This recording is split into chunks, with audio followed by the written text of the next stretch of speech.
याला ताकद देण्यासाठी हा राष्ट्रवादी काँग्रेस अल्पसंख्याक कार्यकर्ता मेळावा ठेवण्यात आलेला आहे। महायुती सरकारने मौलाना आझाद अल्पसंख्याक आर्थिक विकास महामंडळाच्या माध्यमातून अल्पसंख्याक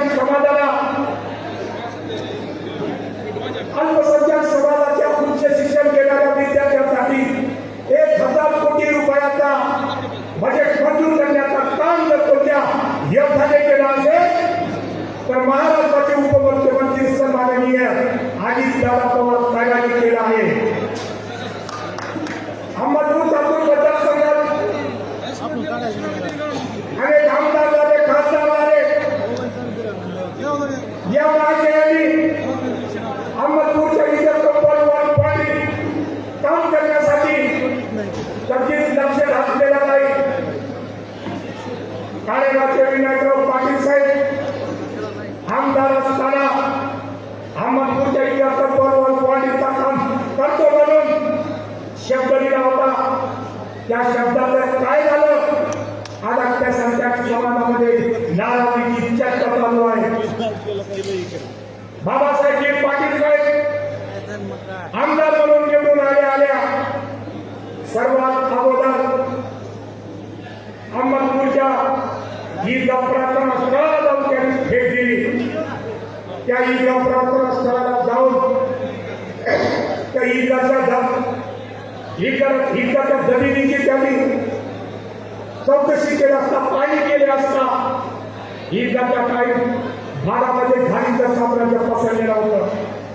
त्याच वेळी आमदार बाबासाहेब पाटील साहेबांनी म्हणलं या मतदारसंघाचा आमदार मी आहे आणि माझ्या मतदारसंघात प्रार्थना स्थळावर जर घाणीचं साम्राज्य जर पसरत असेल आणि बातमी खपवून घेणार नाही, त्याच वेळेस त्याने मुंबईच्या हाऊसमध्ये आपला आवाज बुलंद करून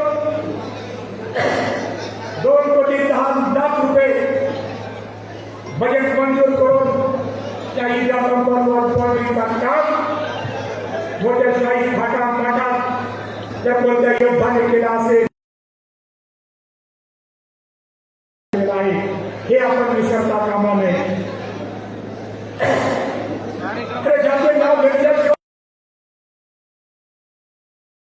पूर्ण होऊ शकत नाही असे अहमदपूर तालुक्याचे सुपुत्र भाग्य विधाते लोकनेते सन्माननीय आमदार बाबासाहेब पाटील साहेबांनी साखर कारखान्याच्या माध्यमातून, दूध डेअरीच्या माध्यमातून, बँकेच्या माध्यमातून, शैक्षणिक संस्थेच्या माध्यमातून या मतदारसंघाच्या जनतेला शेतकरी शेतमजूर माणसाला कोणत्या आमदाराने बळ देण्याचा साथ देण्याचं काम केलं असेल त्या आमदार बाबासाहेब पाटील साहेबांनी केलेलं आहे। आज राष्ट्रवादी काँग्रेस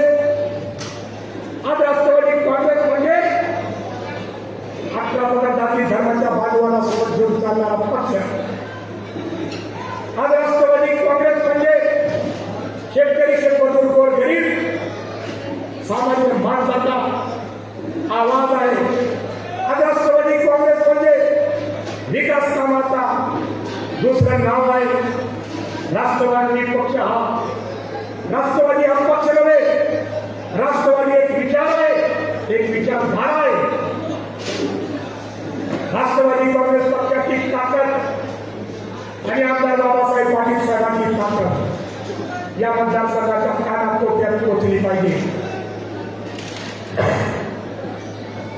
अहमदपूर तालुका मतदारसंघाचा विकास कामाचा विषय करून काढण्यासाठी आपली सर्वांची नजर सन्माननीय आमदार बाबासाहेब पाटील साहेबांकडे लागलेली आहे। येणाऱ्या काळात सन्माननीय आमदार बाबासाहेब पाटील साहेब या महाराष्ट्राचे भविष्यातील मंत्रिपदावर विराजमान होणार आहे। त्यासाठी आपण सर्वांनी त्यांच्या पाठीशी खंबीरपणे उभे राहून त्यांना बळ आणि साथ देण्याचं आपण काम केला पाहिजे। याच माध्यमातून विकास कामाची गरज सामान्य माणसाच्या दारापर्यंत पोहोचण्याचं काम सन्माननीय आमदार बाबासाहेब पाटील साहेब करतील। जमीन वालों पर इंसाफ करना सीखो। जमीन वाले जमीन वालों का इंसाफ अगर से नहीं करेंगे तो आसमान वाला इंसाफ करेगा। आज आपण तुळजापूर मतदारसंघाच्या तमाम जनतेचा लक्ष विधानसभेच्या निवडणुकीमध्ये लावलेला आहे।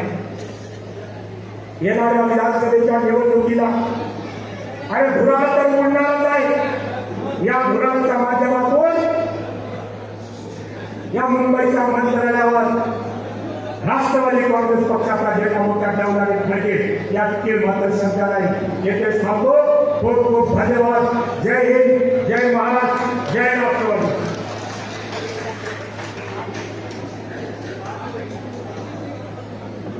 शोर चारों ओर है और ख्वाब मेरे अधूरे नजर आते हैं। शोर चारों ओर है और ख्वाब मेरे अधूरे नजर आते हैं। इस महफिल में जाधव साहब के आगे सबके चेहरे पे क्या नजर आते हैं। राज्य के माजी मंत्री हैं सर, आपके साथ एक दूसरा कार्यक्रम है और जब आप आए और जब आपको कहा गया कि सामने बैठो, ये कितनी सादगी है कि मैं पीछे बैठूंगा।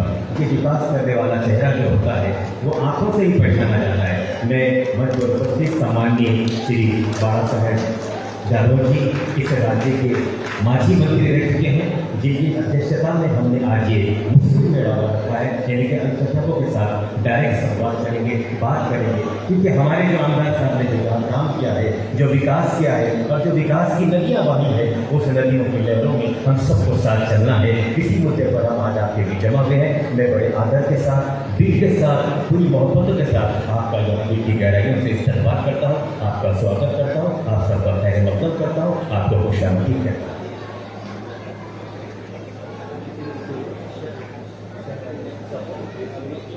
देखिए जनाब,